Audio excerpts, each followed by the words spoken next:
آج ہمارے حکمران، میں گوگل کے ریسرچ کے مطابق، ایک رپورٹ کے مطابق آپ کے سامنے بات رکھ رہا ہوں، نیٹ پر یہ چیزیں موجود ہیں، آپ خود بھی دیکھ سکتے ہیں۔ وہاں پر میں پڑھ رہا تھا کہ جس کا جتنا بڑا عہدہ ہے، جتنی بڑی تنخواہ ہے، اتنی زیادہ مراعات اس کو ہے۔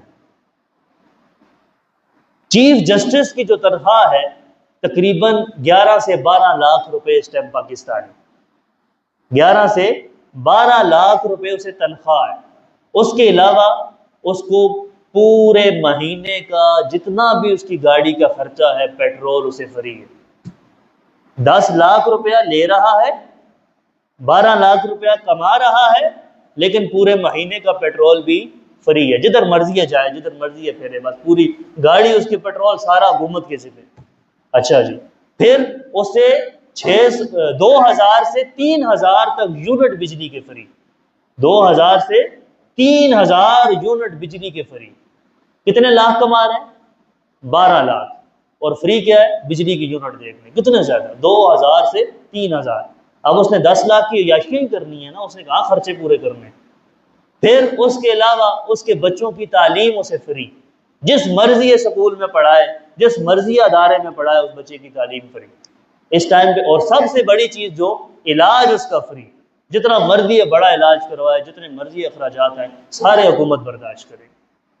اب ایک سپریم کورٹ کے جج کی، پھر ہائی کورٹ کے جج کی 9 سے 10 لاکھ روپے تنخواہ، اس کو 600 لیٹر پیٹرول فری، 600 لیٹر مہینے کا پیٹرول فری، پھر 1000 یونٹ بجلی کے فری، پھر 7 بچوں کی تعلیم فری، علاج فری۔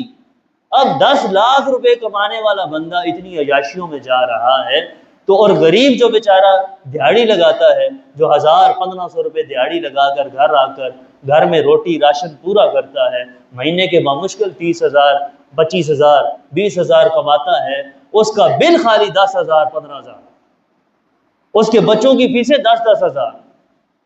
یہ جو نظام ہے، یہ نظام عدل نہیں ہے۔ اسی لیے علماء کہتے ہیں جو ہمارے ملک میں نظام چل رہا ہے، اس میں اگر عدل آ جائے، اسلام آ جائے، تو پھر کوئی کبھی بھوکا نہیں مرے گا، کبھی کوئی پھر یتیم کو کبھی کمی محسوس نہیں ہوگی، کبھی اس کے لیے کوئی مسئلہ نہیں بنے گا۔